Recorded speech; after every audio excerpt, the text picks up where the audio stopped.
우리 오늘 말씀은 다니엘 2장 24절에서 30절 말씀입니다. 이에 다니엘은 왕이 바벨론 지혜자들을 죽이라 명령한 아리옥에게로 가서 그에게 이같이 이르되 바벨론 지혜자들을 죽이지 말고 나를 왕의 앞으로 인도하라. 그리하면 내가 그 해석을 왕께 알려드리리다 하니, 이에 아리옥이 다니엘을 데리고 급히 왕 앞에 들어가서 아뢰되 내가 사로잡혀온 유다 자손 중에서 한 사람을 찾아내었나이다. 그가 그 해석을 왕께 알려드리리다 하니라. 왕이 대답하여 벨드사살이라 이름한 다니엘에게 이르되 내가 꾼 꿈과 그 해석을 내가 능히 내게 알게 하겠느냐 하니, 다니엘이 왕 앞에 대답하여 이르되 왕이 물으신 바 은밀한 것은 지혜자나 술객이나 박수나 점쟁이가 능히 왕께 보일 수 없으되 오직 은밀한 것을 나타내실 이는 하늘에 계신 하나님이시라. 그가 느부갓네살 왕에게 후일에 될 일을 알게 하셨나이다. 왕의 꿈 곧 왕이 침상에서 머릿속으로 받은 환상은 이러하니이다. 왕이여, 왕이 침상에서 장래일을 생각하실 때에 은밀한 것을 나타내시는 이가 장래일을 왕에게 알게 하셨사오며, 내게 이 은밀한 것을 나타내시면 내 지혜가 모든 사람보다 낫기 때문이 아니라 오직 그 해석을 왕에게 알려서 왕이 마음으로 생각하던 것을 왕에게 알려주려 하심이니이다. 아멘. 정말 오늘 말씀을 보면요, 기가 막히죠. 하나님께서 다니엘에게 이 꿈을 알게 해주신 거예요. 그들은 이렇게 말했죠.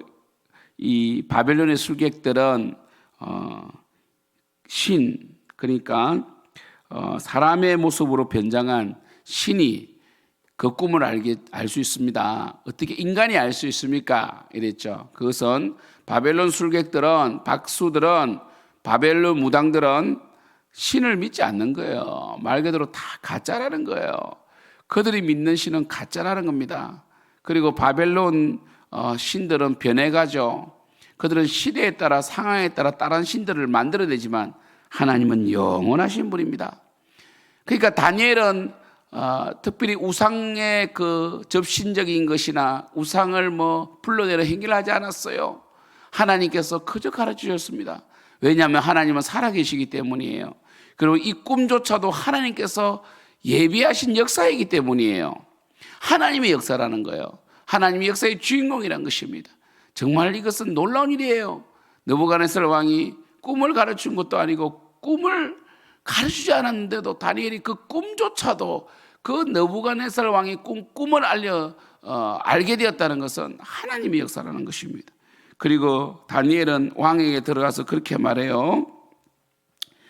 이것은 술객이나 박수나 점쟁이가 보일 수 없는 겁니다. 이것은 인간에서 나온 게 아니기 때문이죠. 그죠? 그리고 하나님은 하나님의 뜻을 선지자에게 말씀하시지 이러한 이 잡스러운 무당들에게 말하지 않죠. 28절 오직 은밀한 것을 나타내실 이는 하늘에 계신 하나님이시라. 할렐루야. 하나님만이 은밀한 것을 나타내십니다. 그가 느부갓네살 왕에게 후일에 될 일을 알게 하셨나이다. 왕의 꿈 곧 왕이 침상에서 머릿속으로 받은 환상은 이러하니이다. 이렇게 말했습니다. 이것은 장래일이라는 거예요. 29절에 왕이여, 왕이 침상에서 장래일을 생각하실 때에 은밀한 것을 나타내는 이 시가 장래일을 왕에게 알게 하셨사오며, 하나님께서 느부갓네살 왕에게 장래일을 알게 하셨습니다. 할렐루야. 장래일을 알게 하셨어요. 이것은 느부갓네살 왕을 위한 게 아닙니다. 느부갓네살 왕이 이 장래일을 안다고 해가지고 무슨 방비를 할 수 있으며, 이 장래일을 안다고 해가지고 느부갓네살 왕이 겸손한 것도 아니었어요. 뒤에 가시면 알겠지만 곧 느부갓네살 왕은 금신상도 세우고 그는 정말 그 자신의 이 바벨론의 영광을 계속해서 가져가려고 했었어요. 그죠? 그러나 하나님은 그것을 허용하지 않았습니다.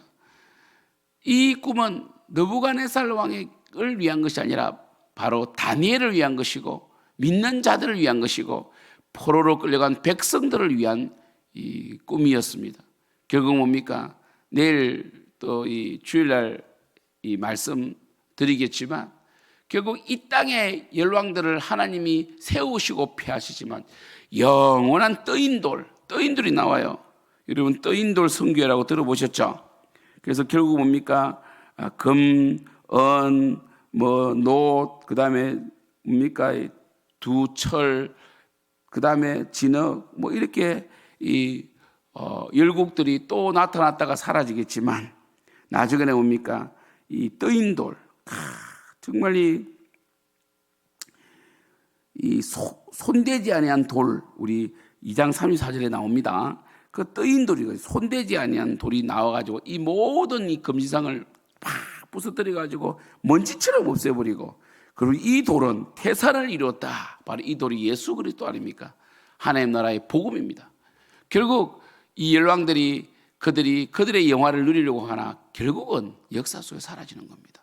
오직 예수 그리스도만이, 하나님만이 영원하시다. 할렐루야. 그죠? 이것을 이스라엘 백성들에게, 다니엘에게 보여주신 거죠. 그래서 다니엘은 지금은 바벨론의 식민지 포로가 되어 있지만 결국은 바벨론도 영원할 것 같은 이 바벨론의 영광도 메데바사에 의해서 은이죠, 은. 그죠? 이 머리가 금이고 가슴이 은이잖아요. 배는 노시잖아요. 메데바사 연합군에 의해서 무너지고, 또 바사 고레스 페르시아도 영원할 것 같았지만 결국 헬라가 나와가지고 그리스가 완전히 무너뜨려 버리잖아요.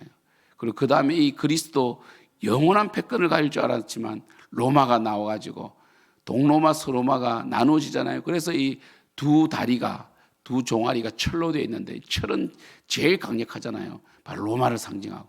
그리고 이 로마조차도 또 무너져서 이 열 발가락 진흙과 철이 섞인 그 열왕들이 나오죠. 그죠? 열왕은 뭡니까? 많은 왕들이 나오죠. 많은 제국들이 서서 다투지만 결국은 뭡니까? 떠인돌, 예수 그리스도의 그 돌이 이 엄청난 열강을 다 쓸어버리고 다 무너뜨리고 산산조각 내버리고 하나님 복음만이 완전히 설 것이다. 이게 바로 하나님께 주시는 메시지 아닙니까? 사랑하는 성도 여러분, 바벨론은 그렇게 강대할 수가 없었습니다. 그러나 그 바벨론은 무너졌어요. 정말 말도 안 되게 너무 쉽게 무너져 버렸습니다. 이 땅에 영원한 것은 없습니다. 이 땅에 영원한 적은 없습니다. 그러나 다니엘은 이 바벨론 속에서 영원한 하나님을 붙든 것이죠. 바벨론에서 다니엘은 두 가지를 했습니다. 하나는 꿈을 해석하면서 하나님의 영광을 드러내었습니다. 하나님이 엄밀한 것을 보이셨다.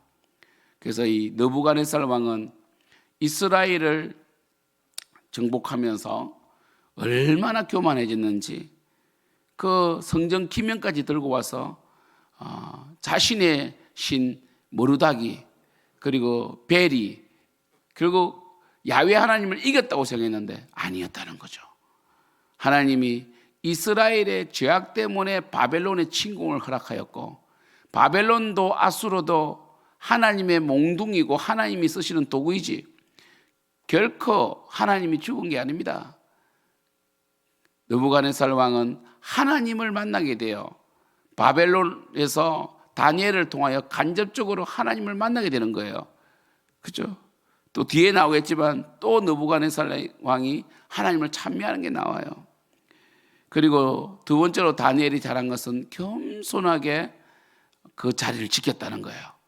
그는 지금 최고의 권력을 차지할 수 있는 자리에 올라가고 있습니다. 그러나 그는 계속해서 하나님께 영광을 돌립니다. 30절 보세요. 내게 이 엄밀한 것을 나타내시면 내 지혜가 모든 사람보다 낫기 때문이 아니라는 거죠. 다니엘은 마지막 순간에 겸손함을 드러냅니다.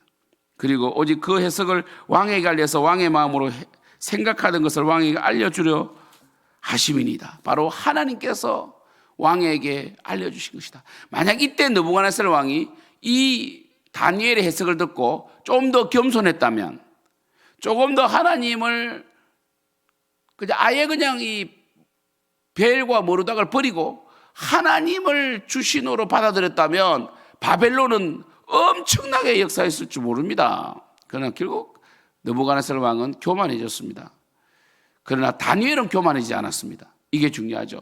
다니엘이 바벨론 포로로 끌려가서 고레스, 바사 왕 고레스가 이스라엘로 하여금 남유다 사람들 그 포로로 하여금 성전을 지으라고 칙령을 내리도록 결정적인 역할을 한 사람이 다니엘이거든요.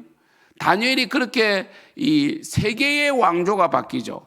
바벨론에서 바사로, 메데로, 바사로 이 세 개의 왕조가 바뀌었어도 다니엘은 죽지 않았어요. 원래 나라가 바뀌면 재상들을 죽이거든요. 근데 다니엘은 죽지 않고 고레에서 원년까지 있었던 그 비결은 뭐냐? 바로 겸손했다. 하나님을 붙들었다. 그들은 끝까지 하나님을 붙들었다는 거죠. 교만하지 아니하고 끝까지 주님을 바라보았기 때문이라는 것입니다.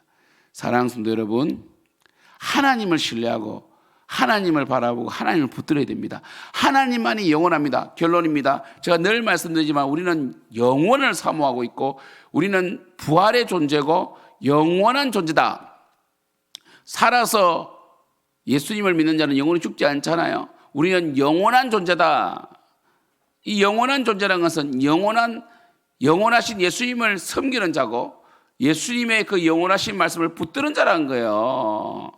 막연하게 예수 믿고 처음 간다는 개념이 아니라 우리는 영원한 존재로서 영원하신 예수님께 붙은 자로 영원하신 예수님을 섬기고 예수 그리스도 영광을 위해 살아가기 때문에 영원한 존재라는 거예요.